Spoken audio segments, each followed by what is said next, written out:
Since this is a holiday weekend and it's summer, a lot of times people like to make margaritas for get-togethers, pool parties, those kinds of things.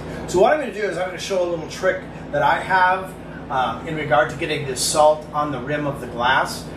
This is really simple, but it makes a lot of sense once you see how I do this. So I take limes, cut them in half, use this little squeezer juicer to get the juice into a measuring cup. And then what I do is I pour the lime juice into a plate, just not very deep at all. The reason I use lime juice is because it makes the glass sticky. So I take the glass like you would normally do if you use a wet towel or water, dip it in there, dip it in the salt. I use sea salt, or I use kosher salt. So there's one. Shake the plate a little bit to even the salt out. There's two. I've got two people coming over for dinner tonight, so we're gonna have margaritas and bratwursts. And there's three.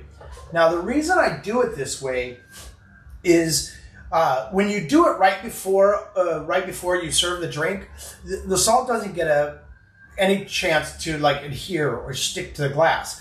So I do this about at least an hour ahead of time. It's better to do 2 or 3 hours ahead of time, because as the lime juice dries, it's like a glue for the salt. So when you take a drink of a margarita, instead of getting that one section of the glass as a full mouth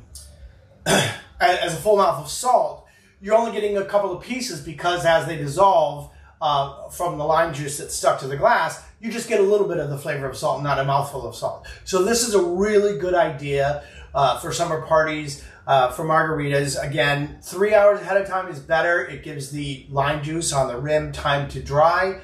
And then just make your margaritas in the glass, whatever kind of margaritas you like. But the lime juice on the rim, dipped in the salt, is going to make the salt stay longer on the rim of the glass, and it will hopefully last for the entire drink instead of running out of salt halfway through. Enjoy!